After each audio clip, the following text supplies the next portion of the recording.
sehingga kita dapat melaksanakan sholat subuh berjamaah dan Bismillahirrahmanirrahim.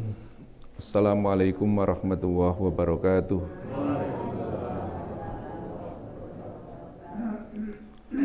Assalamualaikum warahmatullahi wabarakatuh.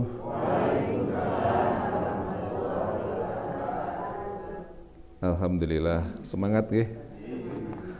Ampun ngantuk riyen. Alhamdulillahirabbil alamin. Wassalatu wassalamu ala asrofil anbiya'i wal mursalin wa ala alihi washabbihi ajmain, amma ba'du. Bapak, Ibu, saha adik-adik ingkang mugi tansah pinaringan rahmat Allah Subhanahu wa taala. Alhamdulillah enjang menika kanthi izin Allah Subhanahu wa taala kita saged pepanggihan kanthi sehat sedaya. Mugi-mugi ing bulan Ramadan menika kita saged ibadah kanthi maksimal. Mugi-mugi Allah ridho kalian ingkang kita usahaken, kita amalaken sehingga mangkih kita wonten akhir Ramadan saged sukses kalebet tiang-tiang ingkang muttaqin. Bapak Ibu wonten ing enjang menika setengah jam nggih Mas Yos. Kita akan belajar tentang adab-adab sholat berjamaah. Kita setiap saat 5 waktu kan sholat berjamaah nggih, yang bapak-bapak nggih, laki-laki ya. Kalau ada perniagaan dan sebagainya tinggalkan. Ya. Kita usahakan sejauh mungkin berjamaah di masjid. Nah, kita harus tahu apa-apa yang harus kita lakukan ketika kita sholat berjamaah, ya. Apa yang pertama yang harus kita lakukan ketika kita mau ke masjid itu? Memilih pakaian yang bagus. Ya, ada enggak dalilnya? Ada. Surat Al-A'raf ayat 31. Allah berfirman, Ya bani Adama khudhu zinatakum nginda kulli masjid. Wahai anak Adam, pakailah pakaianmu yang bagus setiap engkau akan memasuki masjid. Ini adab yang pertama. Dari rumah itu saya dipikir, saya mau pakai pakaian apa ini? Ya. Apakah saya mau pakai pakaian bola, kaos bola, di belakangnya ada tulisannya Ronaldo, atau pakaian apa? Ya, sehingga pakaian yang digunakan nanti memang pakaian yang diridhoi oleh Allah. Nggih mboten? Jenengan ajeng kondangan dandan mboten? Dandan sing apik, pakaiane sing paling apik, badike sing anyar, wis trika urung. Lah kok nang masjid arep sowan Gusti Allah komplah-kampleh, keporo tulisannya warna-warna teng mburi nyuwun sewu. Ya. Sehingga orang yang di belakang tidak konsentrasi, malah maca tulisane. Malah kaya koran berita. Ini tidak boleh. Bukan harus baru, tetapi bersih, ya, yang baik, ya. Sehingga semuanya nyaman, yang di belakangnya nyaman, ya. Sehingga yang kita pakai itu akan membuat kita ini lebih nyaman ketika sholat, orang lain nyaman. Syukur bagi menggunakan pakaian putih, ya, pakaian putih itu sunnah, ya. Meskipun boleh pakai pakaian yang lain, pakai batik, pakai yang lain boleh. Ya, ibu-ibu juga memang bagusnya itu mukenanya putih. Ya. Seperti jenazah dikafani juga dengan putih. Ya. Kemudian yang kedua hendaknya berwudu dari rumah. Ya. Ampun ngandalke wudu teng masjid, ya. tempat wudhu di masjid kerannya cuma dua, ada wudhu nang masjid ya sesek antri kan. Jadi hendaknya berwudhu dari rumah.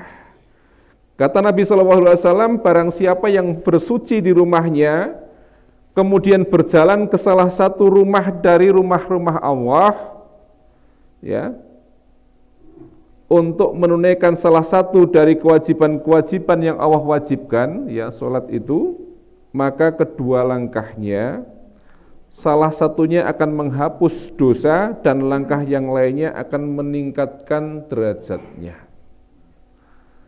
Ya, jadi wudhu di rumah itu memang sudah dianjurkan, kecuali kemudian batal di tengah jalan atau batal di masjid wudhu lagi, ya. Ini seperti itu, ya. Apalagi ibu-ibu kalau tempat wudhunya di masjid agak terbuka akan menjadi masalah tidak nyaman, ya. Atau kita dalam perjalanan, kita sedang safar, ya, itu tidak masalah wudhunya di masjid, ya.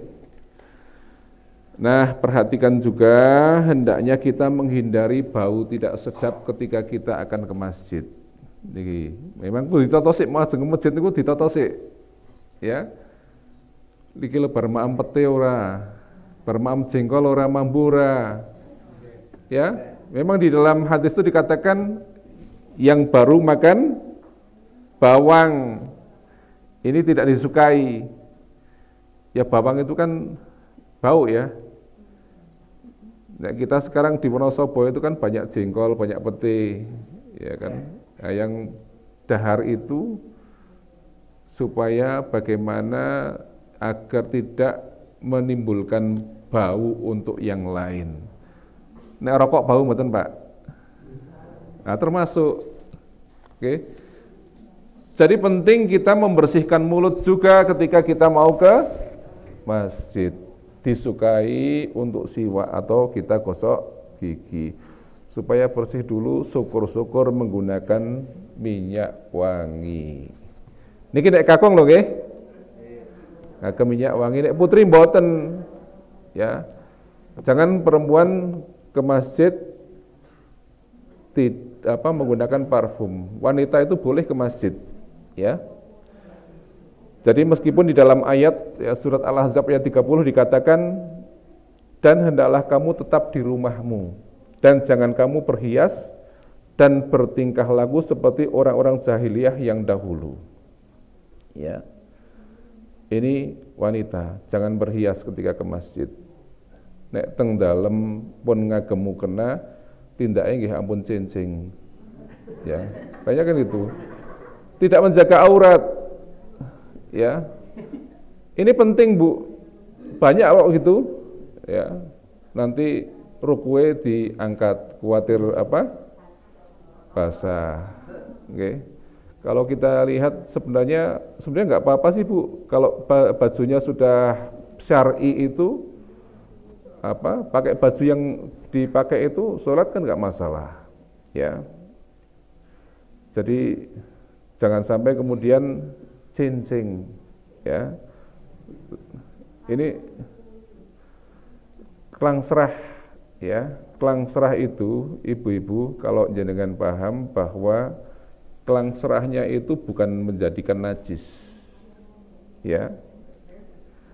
Sing nate tindak umroh haji sampun nate pirsa wonten rika, ya biasa aja mereka pakai baju biasa aja yang dipakai itu dan tidak pada cincing seperti kita. Ya, jadi ibu-ibu meskipun itu ibu-ibu memang yang utama itu di rumah, tetapi kata Rasulullah, jangan kalian larang istri-istri kalian untuk pergi ke masjid, tetapi ya rumah mereka lebih baik bagi mereka. Ya, yang utama memang di rumah. Tapi boleh, ya. Yang penting apa? Yang pertama mesti minta izin pada suami. Ya. Kemudian tidak membuat fitnah, ya. Di antaranya tadi orang masjid, napa Bu andang tibu kok pupuran barang, orang masjid bedaan barang, ya. menutup aurat, ya. Tidak usah berhias, tidak usah pakai parfum, ya.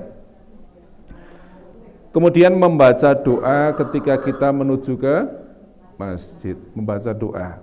Setidak-tidaknya kita baca Bismillahi tawakkaltu 'alallah la haula wala quwata illa billah. Ya. Kita mohon kepada Allah meskipun rumahnya dekat, saya itu jajar rumahnya dengan masjid, Bu.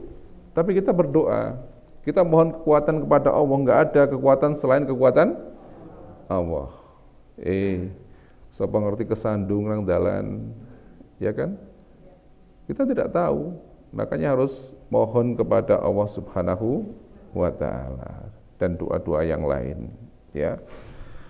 Kemudian ketika masuk masjid kita berdoa, doanya sudah hafal nggih? Wau sami berdoa mboten? Mboten. Wau sami berdoa mboten? Estu. Nek wis biasa ki sok lali soalé. Nggih. Allahumma ftahli abwaba rahmatik. Niki sepele. Sepele ning sok lali, apa meneh sambil dongengan. Lem mlebu masjid sambil dongengan, adabnya ini tidak dilakukan. Apakah itu berdoa, apakah itu melangkah dengan kaki kanan lebih dahulu. Padahal itu adab.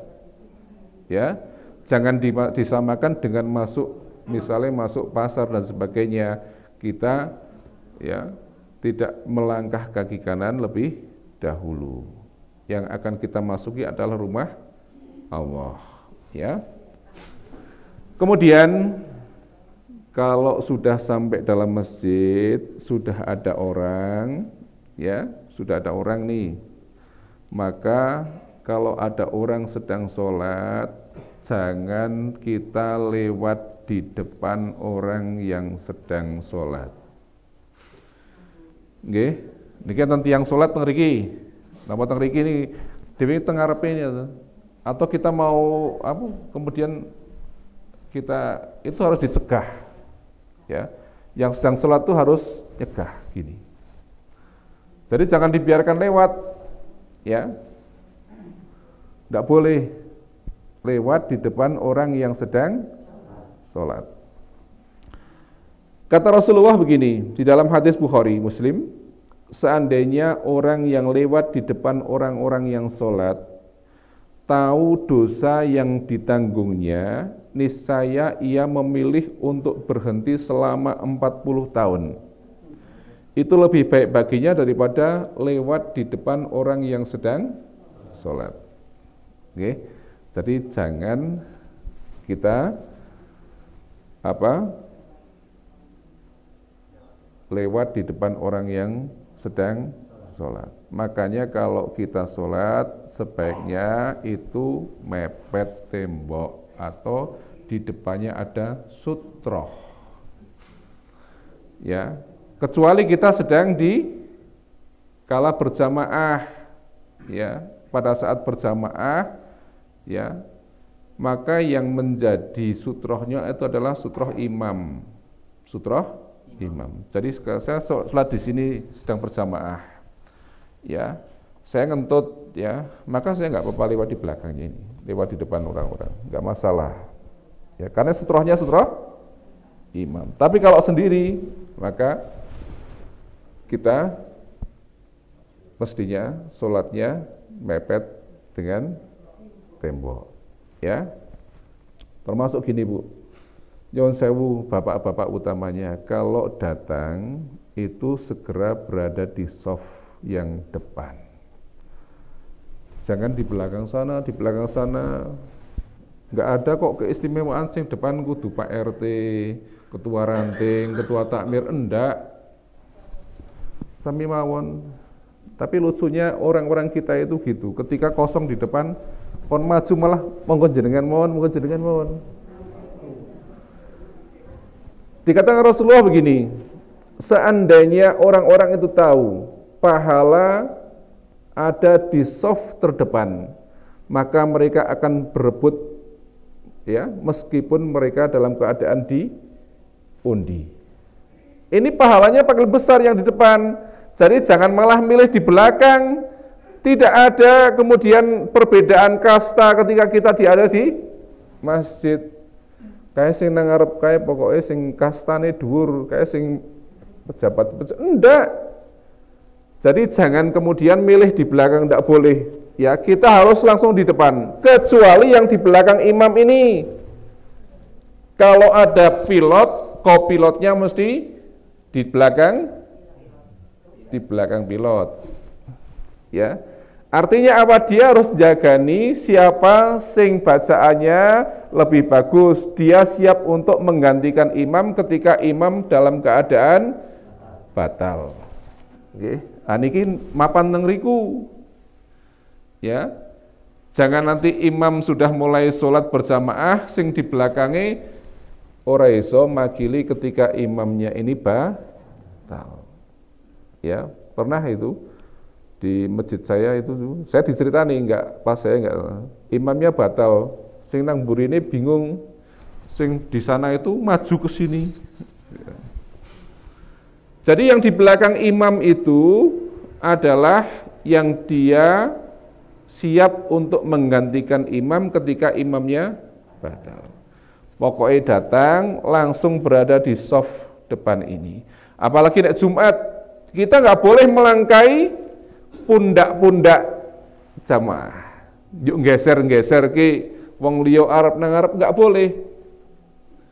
Ya, kita harus datang di awal. Dan soft terdepan yang datang lebih awal itu pahalanya lain dengan yang kedua, ketiga. Yang pertama seakan-akan dia berkorban unta. Ya. Yang kedua seakan-akan berkorban sapi dan seterusnya. Jadi ini keutamaan harus kita dapatkan. Tak nang mburi wae lendean, itu biasa gitu. Apa nih ngaji, tak lendean karo ngantuk. Ya. Ini perhatikan, tolong nggih, mulai nanti siang duhur datang langsung di soft depan. Wis ora peduli aku sapa. Ya. Pokoknya nang ngarep. Saya ingat ya, tadi saya bicara tentang pakaian ya. Di samping pakaian putih, ya syukur-syukur kalau misalnya di sini, kita secara kebiasaan itu nganggo peci, ya pakai peci.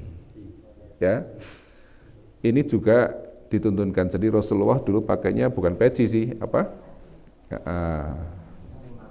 Imamah. Ya.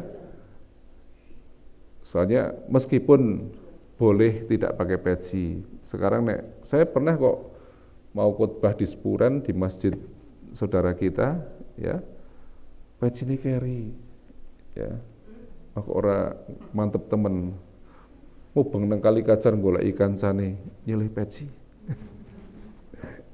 Ini yang jadi masalah, ya.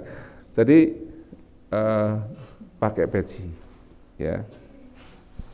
Kemudian tadi ketika ke masjid ya, di samping berada di depan, sebelum duduk sholat tahiyatul masjid lebih dahulu.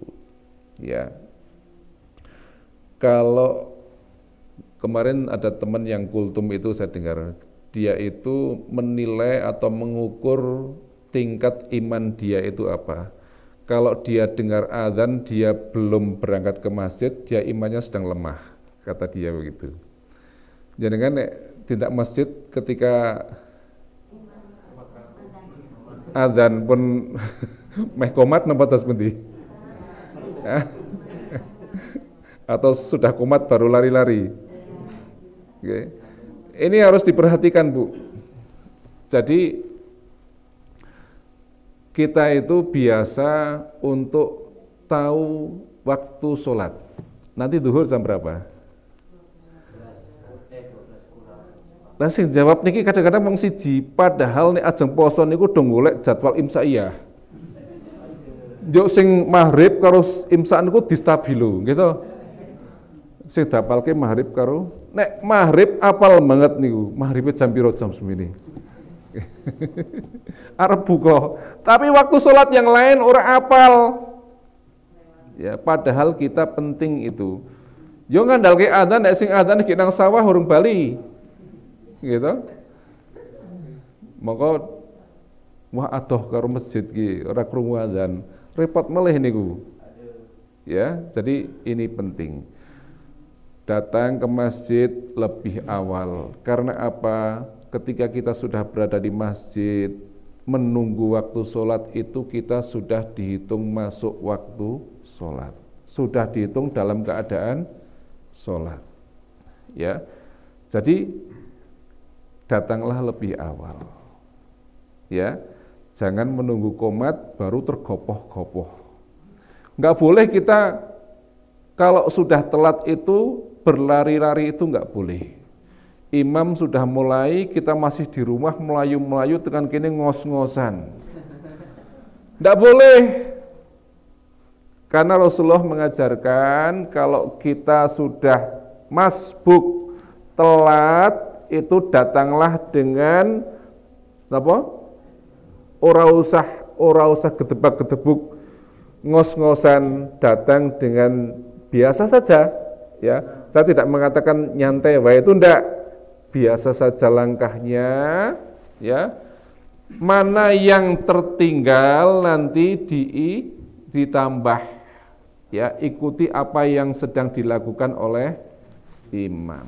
Kalau imamnya sedang dalam keadaan ruku, maka kita apa yang kita lakukan? Apa Bu?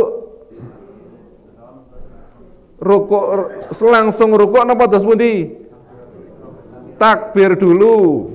Nah, kalau kita sedang dalam imamnya sedang dalam keadaan sujud, kita gimana? Langsung sujud. Nah, tetap takbir dulu kita. Jangan langsung, ya.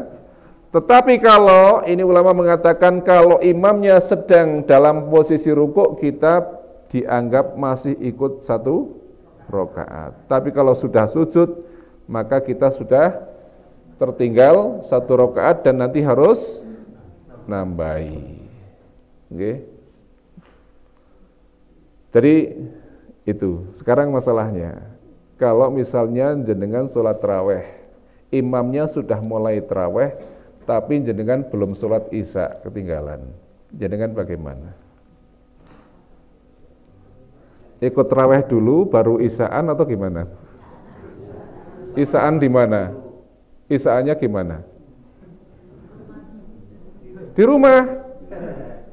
Lah ini seperti ini kan masalah. Nanti banyak sekali masalah yang harus kita paham. Jenengan datang ke masjid, ya, ada di belakang imam, niatkan jenengan sholat isya, sementara ya yang lain sholat tarawih. Niat ini benten-benten. Lu kados niki, makanya niat itu penting. Kita sowan atau tindak ke masjid ini, sholat ini semuanya harus betul-betul karena Allah. Jangan sholat subuh nang masjid, yang ora penak yang diampiri maningnya. Lah kayak anak nyong nang masjid gede nyong ora. Enten mboten kene gitu iki. Enten. Ampun. Betul-betul kita lakukan, datang ke sini sholat subuh, mau sholat tarawih, mau apa, karena Allah. Ya. Man qama ramadhana imanan wa ihtisaban ghufira lahu ma taqaddama min dambi. Bukan karena siapa-siapa, tapi karena Allah saya lakukan. Kalau betul-betul karena Allah, pastikan nyong sewu nek tarawih niku. Nyong tak ora maem buka sing warak-warak lah nyong kuaregen wingi rukuk wingi kayak kejomplong nyong ngantuk jurane. Niku nggih masalah. Jadi kalau kita betul-betul karena Allah saya lakukan apapun yang terjadi, pokoknya bismillah, kuat kudu. Lah nyong tak maami sing sithik wae le buka, men nyong kuat rasa ngadeke jejeg. Ya to? Ruku sami Allahu liman hamidah wis ngeten. Nanti jadi salah semua. Takbirnya harusnya begini, Bu. Takbir tangan, sifat telapak tangan ini harus menghadap kiblat. Nek sudah begini Allah. Ya, akhirnya begini. Ini salah. Takbir banyak salah begini. Yang saya Allahu Akbar. Ini salah. Sifat takbir ini yang saya badan tegak. Badan tegak. Milane ampun ngeten. Nek ngeten niki wis olah melas temen. Ya. Orang Islam itu kudu menunjukkan bahwa ini adalah strong. Ya, dia adalah gagah. Ya, dulu sahabat-sahabat itu gagah-gagah, sholat itu gini. Sekarang kita kusuk banget gini, jebol ngantuk, ya kan? Allahu Akbar ini ya, mau sebatas pundak boleh, mau sebatas telinga boleh. Ning gini, bukan begini. Yang saya banyak gini kan? Ada yang begini. Ketoke napa? Kita solih banget yuk do tiru. Padahal salah. Nggih. Ini masalah. Ya. Jadi tadi sampai kepada salat 2 rakaat sebelum duduk. Ampun duduk riyin sakderenge salat. Bahkan kalau seorang menjadi khatib salat Jumat, ada jamaah datang langsung duduk, dia boleh mengingatkan, wahai fulan, salat 2 rakaat. Nek khutbah ampun belandang, perhatikan jamaah. Imam khotib niku kudu nggatekke jamaah. Dadi imam sing nang mburi sepuh-sepuh wis padha tuyuk-tuyuk sing diwaca surat sak dawan-dawan. Niki mboten bareng. Dadi kudu ngerti. Punya saya kok ngujeng nggih. Aduh niki. Jadi jadilah imam yang dicintai oleh jamaahnya dan jamaah yang dicintai oleh imam. Ibu nyuwun sewu ampun ngacung-ngacung. Nek kinten-kinten mboten kiat napa meleh salat tarawih pareng kok lenggah. Salat sunah itu boleh dengan duduk ning pahalane separuh. Nggih. Lha mboten apa? Separuh tapi. Nggih. Jadi begitu. Jadi khotib begitu, ya. Kok datang podo langsung duduk. Dia harus mengingatkan orang belandang wae megone maca le khotbah. Nggih mboten. Kan ngoten maca khotbah orang ngerti jamaah prigi. Jadi itu ibu-ibu mangke kula ndak klentu. Ya nanti kita lanjutkan insyaallah nggih. Ini kalau berseri-seri banyak seri, ya. Ya, baru beberapa masalah aja kita akan menemukan hal-hal yang mungkin kita ini selama ini salah. Ya, mudah-mudahan dan manfaatnya kita perbaiki. Ya, sholat ternyata banyak yang belum kita tahu, banyak yang harus kita betulkan sehingga kita pada keadaan sholatnya betul-betul nanti sempurna. Ya, nanti kita akan bahas kalau waktunya cukup nggih. Apa diantaranya? Nek imam batal ke keprigi. Nek imamnya lali keprigi. Ya, lali nek wis rampung prigi. Le salat rampung tapi mau kurang 2 rakaat, mau kurang 1 rakaat prigi. Insyaallah sampai hal-hal seperti itu kalau Allah izinkan ya. Kita akan bahas. Wallahu a'lam bishawab. Kita akhiri subhanakallahumma wa bihamdika asyhadu an la ilaha illa anta astaghfiruka wa atubu ilaik. Wassalamualaikum warahmatullahi wabarakatuh.